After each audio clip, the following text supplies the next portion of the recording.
Welcome to Around the Weird. Here's your host, the museum curator of the strange and unusual, Mr. Nothing. Thank you, mysterious voice, and welcome back to Around the Weird, a booktube channel where I talk about all the unusual and out of the ordinary literature that I have found in my travels.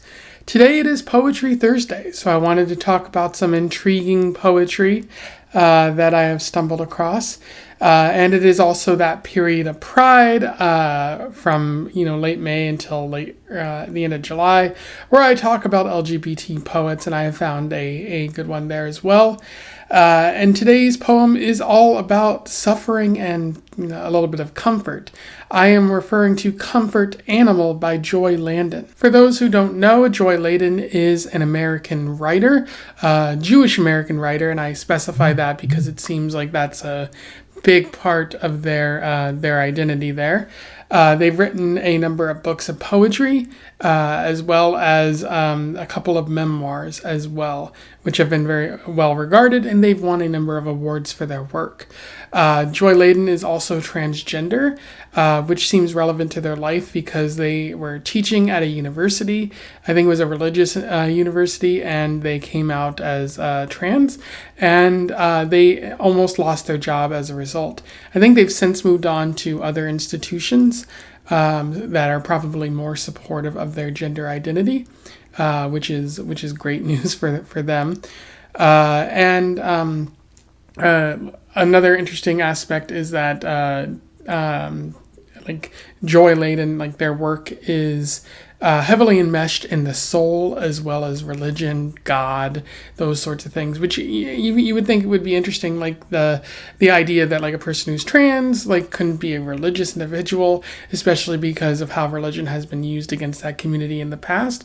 But that doesn't seem to be the case here, and so you end up with some pretty interesting spiritual poetry that I don't think I talk enough about on this channel.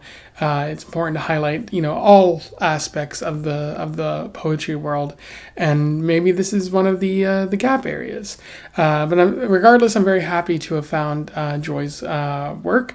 So without further ado, I'm going to read Comfort Animal, do a little bit of analysis, and we will move on from there. The poem begins with a sort of quote. It says, "From the sequence Shekinah speaks, comfort, comfort my people." Isaiah 41. A voice says your punishment has ended. You never listen to that voice. You really suck at being comforted. Another voice says cry. That voice always gets your attention, keeps you thinking about withered flowers and withering grass and all the ways you're like them. Hard to argue with that. Death tramples you, an unhousebroken pet trailing prints and broken stems, pooping anxiety, PTSD, depression. It's better to be animal than vegetable, but best of all is to be spirit, flying first or maybe business class, with your emotional support animal, your body curled in your lap, soaring with you above the sense of loss you've mistaken for the closest to God you can get. You want to cry? Cry about that. Who do you think created the animals to whom you turn for comfort? Dogs, miniature horses, monkeys, ferrets.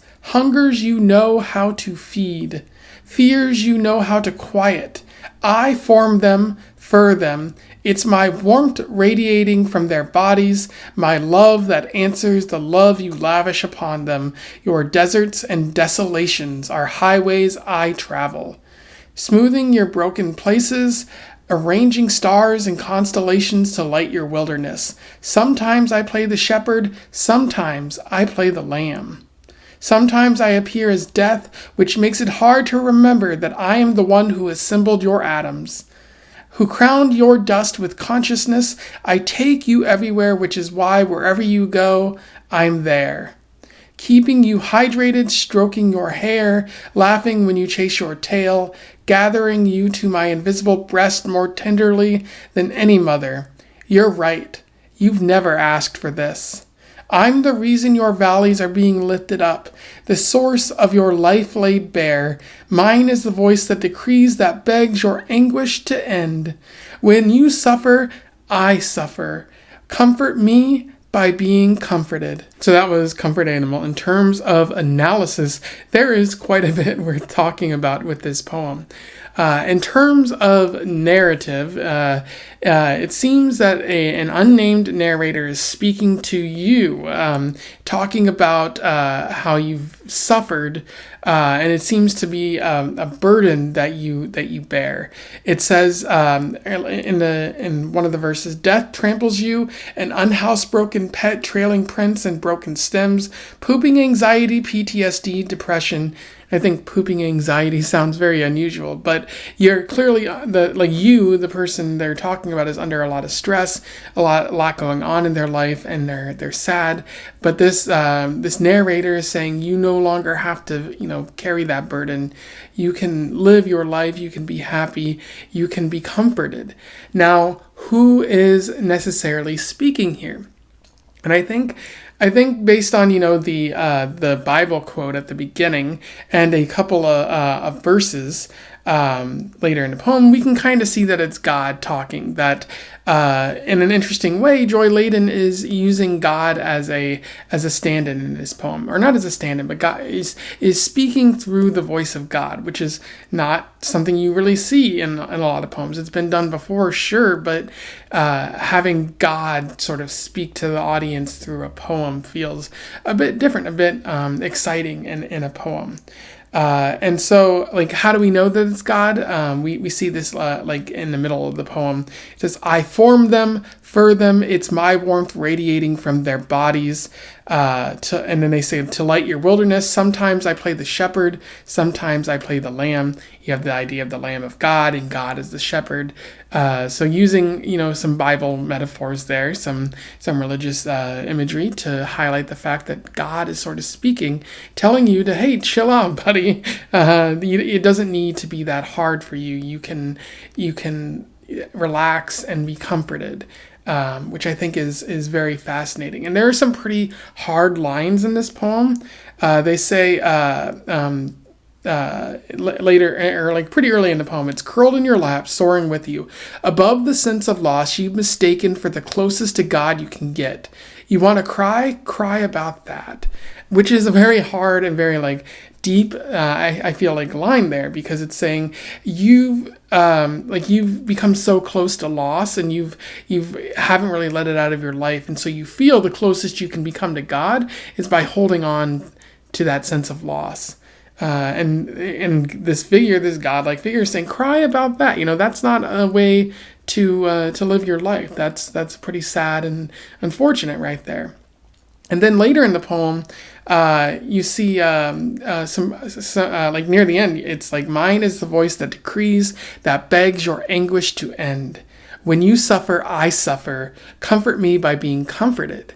Maybe you're holding on to this suffering because you think God needs it or something like that. But God is saying, comfort me by being comforted. Let me help you. Let me provide you with some valuable advice here. I want your anguish to end. It doesn't have to go on like this forever. No matter if other people say that you have to suffer in this life, you don't. It doesn't need to be that hard. And so in this way, Joy Ladin is kind of using God as a way to say, hey, relax, just chill out, try not to suffer so hard, allow yourself to maybe feel, allow yourself to be present in the moment. Don't just carry that burden forever, because it'll break you, and you won't be able to truly appreciate life, or even God, or even whatever religion you follow. You can't appreciate that if you're so beholden to the suffering and the unfortunateness that you might have experienced in the world. So those are my thoughts on Comfort Animal by Joy Ladin. A pretty amazing poem. Every time I read it, it's sort of it sticks out to me, and it really hits me hard, because I'm not a religious person, but I can see the spirituality there, the connectedness with God, the connectedness with understanding your own sorrow and knowing that maybe God doesn't want you to feel that way. It's a pretty powerful and very emotional poem, and so I highly recommend that you go check it out. Even if you're not religious, you might find some value in it. It might speak to you on some level. So I'll put a link to it in the description. Let me know your thoughts in the comments below. I'd also recommend that you share, and subscribe so that more people can find out about this poet or this poem if they don't know already. And until then, I wish you the best of luck in your weird and comforted travels. Farewell.